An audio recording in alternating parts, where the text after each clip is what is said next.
Wouldn't surprise me. Right, let's talk vinyl. I know this doesn't sound like technology, does it? But No. the surge in people buying vinyl records again, which has gained more traction than I thought it would over the years. I thought it would be a phase that would be here and gone within a couple of years. But sales are up of vinyl. They reached their highest level since 1990.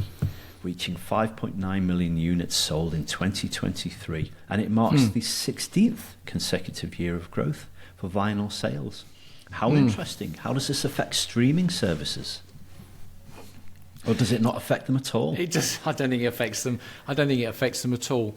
I'll be honest, I'm more interested in NFT music. So digital platforms that are wrapping their music in essentially blockchain-based technologies, rather than going back to a time. And I grew up with vinyl records. When I was a kid, I had my own record player, and I used to like listening to vinyl records. You were a kid, weren't you on cartridges? No, Pre-vinyl. No. You talking about those Super 8s or whatever they were? No, that is before me. Thank you. No, I grew up. No, and it was something very tactile. But yeah, I have to say, I'm personally for me personally, I'm in the camp of I've given up. I've given up books for Kindle, and I've given up vinyl records for streaming. And I'm unlikely to go back. But I can understand the appeal. And when people like Taylor Swift make a point out of creating a vinyl record, and they've got sleeve notes and all of that thing, it's of course going to be popular because she's the biggest star in the world at the moment. But I don't know anybody with a record player. No, I don't either. Friendship. No, I thought you were going to say you did. I said to Sue, I said he's introduced this subject because he's going to say, look at what I've got, and start playing some music. The opposite actually, because I'm like you. I'm all in on streaming, but I'm also, my approach is that you don't have to have one over the other. It's not a competition between them all. It's a little bit like books. I got a marvelous hardback book for Christmas, even though I'm mostly digital. So it really doesn't matter. It's just words, and it's I'm only much a the same, because medium. my daughter who came out she reads a book a week, and she did buy me some proper books. So actually it was quite nice to hold them. Right, there is something that tactile. Yeah. There is something tactile about it. Yeah. But they do say the things that I read about vinyl. I don't know. They're building a myth, and I'm not convinced by the myth. Artwork and collectability, I totally get, and that uniqueness. I've got a record player, and that sort of thing. But better sound quality, there's no proof of that. Actually, it's still better sound quality according to digital format. It still has a more broad spectrum in terms of megahertz and quality. So if someone says, it sounds better, it's just subjective. And we're not audiophiles, we're not sound engineers, we're just people. Plug in our AirPods and Well, you know this technology better than I do, but I'm assuming that you could take any digital track and then apply filters that make it sound like it's being played with a needle on a PVC platter. Quite possibly. You could certainly fool someone into thinking they were listening to a record like you can with a movie. You can make them look like it was shot in 1920 and it's been shot on a 4K iPhone now.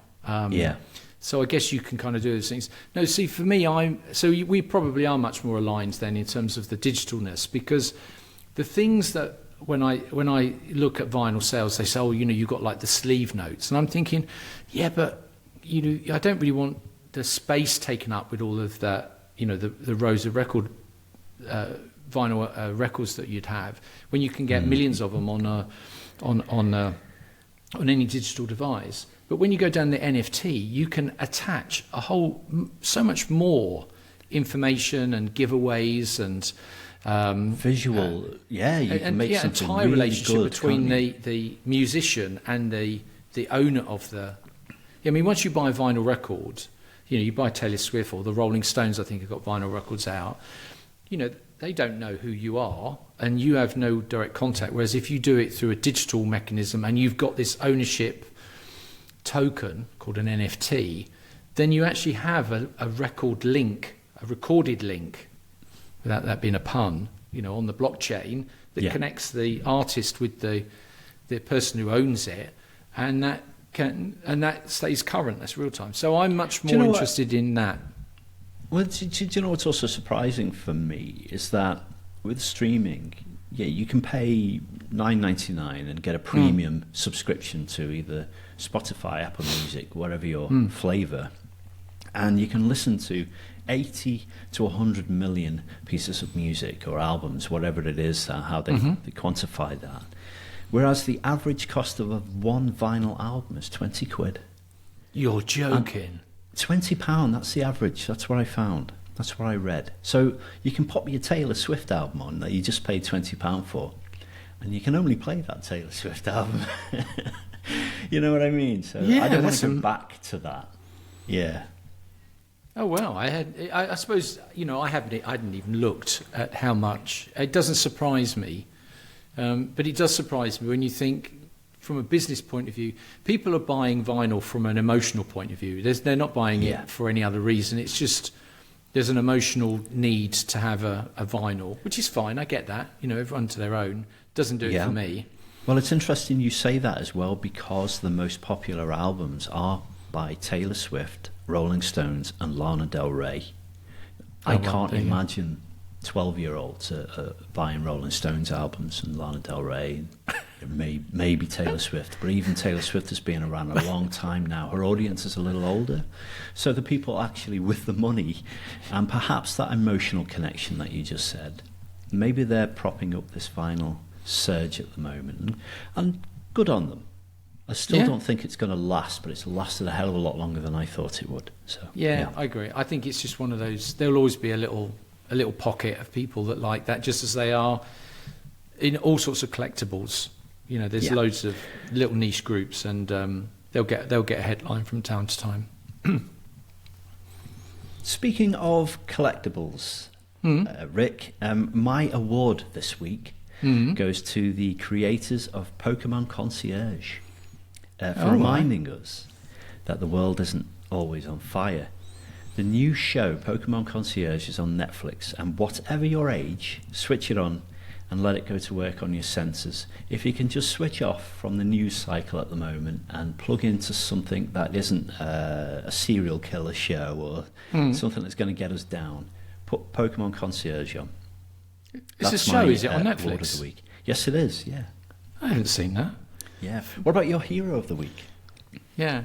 So my hero of the week. So I'm going with Jeff Bezos, and oh really? This has got to be a good excuse for Jeff Bezos to be a hero. We have a lot in common. We both in fine physical shape, and also bald on top. He's got a little bit more money, but between me and Jeff Bezos, we're worth billions of dollars between us. So of course. We have a lot in common. No, I'm going for Jeff Bezos because last week they had the successful launch of his spaceship Blue Shepard, and they'd had some disasters earlier in the year, and Bezos has just told Lex Friedman that he's going to lead the Blue Origin space company directly. So he's, for people that don't know, Jeff Bezos founded Amazon and ran Amazon for 20 odd years, and then he stepped down as CEO a couple of years ago, which is why he's the second or third wealthiest man in the world after Musk, and the guy who does LVMH. He's going to run the company, and it's important time because they've just won the contract with NASA to build the next moon landing capsule, which they're going to call Blue Moon, and because NASA are now re-engaged in putting people back on the moon, and Bezos's company is going to build the lander. So okay, and I'm going for Jeff Bezos. It will all be. They're going to build a space station on the moon, and broadband will be supplied by a satellite 19 million miles away from Earth. Well, I probably yeah. Well, I suppose when Do you you know, think before about we go, yeah, just before